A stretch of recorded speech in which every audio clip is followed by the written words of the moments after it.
Sabe aquela vontade de ir ao banheiro que aparece bem na hora errada? Numa reunião, no meio do trânsito. Todo mundo já passou por isso, né? A gente acaba segurando. Mas o que acontece lá dentro quando a gente ignora esses sinais do corpo? Hoje vamos entender por que é tão importante, mas tão importante mesmo, ouvir o que a nossa bexiga está tentando dizer. Então, para começar, vamos entender como o nosso corpo se comunica com a gente. Essa vontade de fazer xixi não é só um incômodo, sabe? É um sinal de alerta, um aviso super específico e que a gente precisa levar a sério. É a pergunta de $1 milhão, né? A gente está lá, preso em alguma situação e a vontade aperta. E aí pensamos, dá para segurar mais um pouquinho. Mas qual é o limite? Existe um ponto em que segurar um pouquinho vira segurar demais?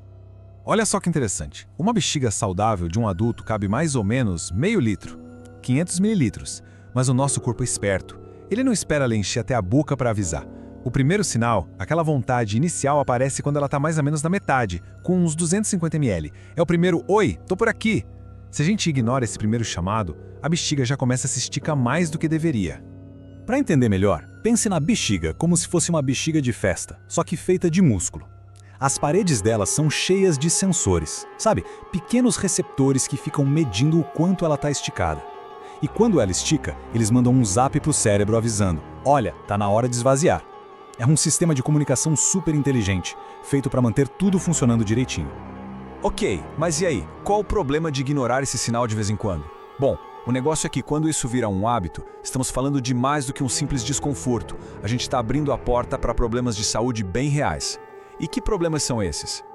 Essa frase do Dr. David Calejo é genial, né? A urina retida é o spa ideal para as bactérias. E é exatamente isso. Ao contrário do que muita gente pensa, a urina não é totalmente livre de bactérias. E quando ela fica lá parada, quentinha na bexiga, vira um paraíso para elas se multiplicarem. Aí o risco de uma infecção, vai lá para cima.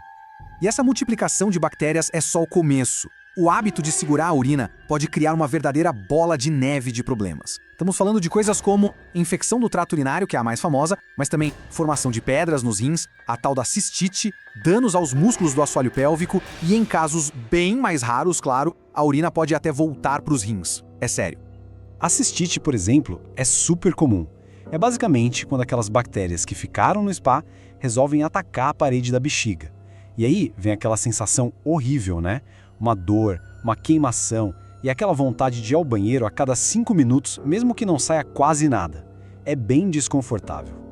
Bom, até agora a gente falou sobre quando a gente escolhe segurar. Mas e quando o problema não é a nossa escolha? E quando a comunicação entre a bexiga e o cérebro entra em curto-circuito? É o caso da bexiga hiperativa. Aqui o músculo da bexiga fica meio rebelde. Ele se contrai sozinho do nada, mesmo com pouquíssima urina lá dentro. E aí o que acontece? O cérebro recebe um alarme falso, um sinal de pânico, de urgência máxima, quando na verdade não precisava. É uma sensação bem difícil de controlar. E aqui tem um ponto importante. Não dá para confundir bexiga hiperativa com incontinência urinária. São coisas diferentes, apesar de estarem relacionadas. Pense assim, a bexiga hiperativa é a vontade súbita e desesperadora de ir ao banheiro. A incontinência é a perda de urina, o escape. Alguém pode ter essa urgência toda e não perder urina. Mas claro, uma vontade tão forte pode acabar levando ao escape.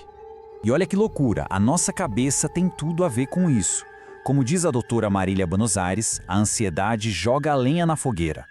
Quem já é ansioso, já tende a ir mais ao banheiro. Se a pessoa já tem bexiga hiperativa, a ansiedade pode piorar muitos sintomas. Vira um ciclo vicioso, sabe? A pessoa fica ansiosa por causa da vontade de ir ao banheiro e a ansiedade faz ter mais vontade ainda. Mas calma, tem notícia boa. Existem várias coisas que podemos fazer para melhorar a saúde da bexiga e retomar o controle. É como se fosse um kit de ferramentas, sabe? Vamos dar uma olhada em algumas delas. Tudo começa pela boca. É isso mesmo. Algumas comidas e bebidas são verdadeiros irritantes para a bexiga. Café, bebida alcoólica, refrigerante, comida muito apimentada, até frutas cítricas, tudo isso pode piorar os sintomas. Então o primeiro passo é ficar de olho no que se come e bebe, para tentar acalmar as coisas por ali. E agora vamos falar de uns músculos que a gente não vê, mas que são super importantes. Os do assoalho pélvico. Eles funcionam como uma rede, segurando a bexiga e outros órgãos. Quando essa musculatura está forte, o controle é muito maior. E os exercícios de Kegel servem exatamente para isso, fortalecer essa base, dando mais suporte e ajudando a evitar os escapes. Outra ferramenta poderosa é o que chamam de treinamento da bexiga. É como levar a bexiga de volta para a escolinha, para reeducar ela. O processo é aos poucos. Primeiro a pessoa faz um diário anotando quando vai ao banheiro, para entender os próprios padrões. Depois começa a tentar segurar um pouquinho mais. Se ir a cada hora, tenta ir a cada hora e 15. E vai aumentando, sem pressa, até chegar num intervalo que seja mais confortável e que dê mais controle. E além dessas coisas maiores, tem pequenos hábitos do dia a dia que fazem uma diferença enorme. Por exemplo, criar uma rotina de ir ao banheiro a cada 3 ou 4 horas, mesmo sem estar com aquela vontade louca. E quando for, ir sem pressa, para garantir que a bexiga esvazie bem. Outra dica importante é sempre urinar depois de relações sexuais, para ajudar a limpar o canal e mandar embora qualquer bactéria que possa ter entrado. Bom, estamos chegando no final, então vamos juntar tudo e ver quais são as mensagens mais importantes que precisamos levar para casa para cuidar bem da nossa bexiga. Se a gente pudesse resumir tudo em 3 pontos principais, seriam estes. Primeiro, não faça do segurar xixi um hábito. Ouviu o chamado? Atenda. Segundo, preste atenção no que come e bebe. Identifique o que irrita a sua bexiga e tente diminuir. E terceiro, fortaleça o assoalho pélvico. Esses músculos são seus maiores aliados. E aqui vai um recado muito, mas muito importante. Ter problemas na bexiga é comum, mas não é normal. E, principalmente, não é uma consequência inevitável de envelhecer. Não é algo que se tenha que aceitar e pronto. Existem tratamentos, existe ajuda profissional, não precisa ter vergonha de falar sobre isso e procurar ajuda. No final das contas, tudo volta para o começo.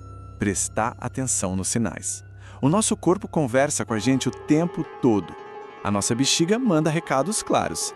A grande questão é, será que estamos parando para ouvir o que ela tem a dizer?